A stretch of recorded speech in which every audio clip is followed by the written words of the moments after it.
Once upon a time, on a cold and snowy Christmas night in northern Wisconsin, Amber snuggled into bed with her brand new giant baby doll.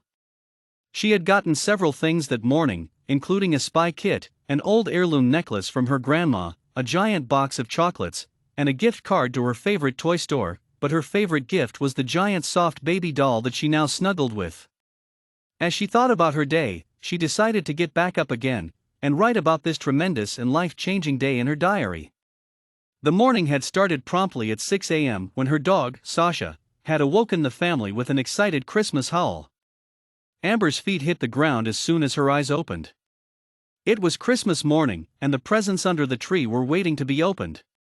After her parents were awakened, and the delicious breakfast of homemade pancakes and freshly cooked sausage was eaten, the family watched a classic Christmas movie before they began to open presents. When present time finally arrived, the house became messy quite quickly. Tissue paper was thrown and boxes were ripped open. Amber squealed with glee as she unwrapped a giant doll that was as big as she. She was so excited about receiving the doll that she couldn't even wait to go to bed again. But there were many more plans for the exciting Christmas day before that could happen. Amber and her family sang some songs and danced around the Christmas tree with glee. They all began laughing as they imagined how silly they must look, dancing around in their living room, but it was fun. They had a snowball fight in the backyard, made creamy hot cocoa, built a snowman, made snow angels, and went sledding down the hill that was so big, it seemed to be a mountain. Next, they went to Grandma's house and made cookies, gingerbread men, and Christmas chocolates for the family dinner. At the family dinner, Amber looked at the feast of turkey, ham, green beans, mashed potatoes, sweet potatoes, roasted squash, creamed corn, cinnamon carrots, crescent rolls, pies, and cookies. The only thing Amber wished to change was the size of her stomach so that she could eat more.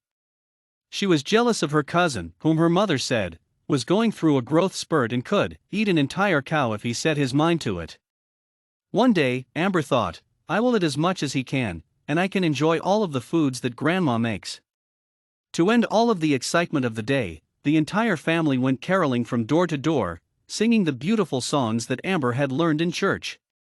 They sang Silent Night, O Little Town of Bethlehem, and God Rest Ye Merry Gentlemen. They even snag a few songs just for fun like Rudolph the Red-Nosed Reindeer and Frosty the Snowman. The family returned home, and Amber squirmed out of her snow-soaked clothes into her warm pajamas before finally getting to crawl into bed with her giant doll. It was the best Christmas she'd ever had, and the only thing that could make it better, Amber thought to herself, would be to snuggle up by the fireplace.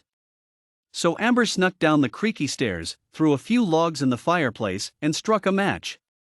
Just as the match was lit, Sasha came dashing across the room, knocking the match Amber had lit onto the carpet. She tried throwing her glass of water on it, but it was empty. Amber screamed as the room began to fill with smoke. What was she going to do? Amber ran back upstairs to get her parents, but the fire quickly spread through the family's small wooden home. When the family was awakened and attempted to go back down the stairs, the staircase was already filled with flames. Maybe we can get out through the window in our bedroom when the firefighters come, her dad said. Sirens screamed around the bend, and Amber was amazed at how fast the policemen, firefighters, and ambulances all came to their rescue. She saw the firefighters pulling out hoses, ladders, and a trampoline? Why did they have a trampoline? Amber watched as the firefighters dragged the trampoline underneath the window of her parents' room. Then one of the firefighters screamed, "Juummpppp." Amber was scared at first, but her dad told her it would be just fine. Her mom wrapped her arms around her, and the warm hug made her feel safe. They all held hands and prayed, asking God to keep them safe. One at a time, they all jumped out of the window to the safety of the trampoline below, while the smoke billowed out of the window behind them. Amber was so glad that the firefighters had come to rescue them and put the fire in their house out. She was so glad that God had kept her family safe from the fire. She learned, that night, to never light the fireplace by herself again. She learned to always be careful and ask her parents' permission, and most importantly, she learned to trust God in everything, even when things were scary. Thankfully, only the staircase and living room was harmed in the fire, so the firefighters moved the family's furniture to the other side of the house where they could sleep.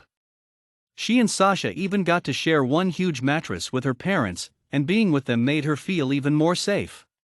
Amber snuggled back into bed thinking of all of the things she had to be thankful for. She was thankful for the best Christmas day ever, regardless of the accidental fire. She was thankful for the delicious food she had eaten, and all of the family she got to spend it with. She was thankful for her giant baby doll, and all of the other gifts her parents had given her. She was thankful for the firefighter and policeman that came to help she and her parents when they couldn't escape from the upstairs of their little house. And she was thankful that because she had written about her day in her journal, she could remember it forever. The end.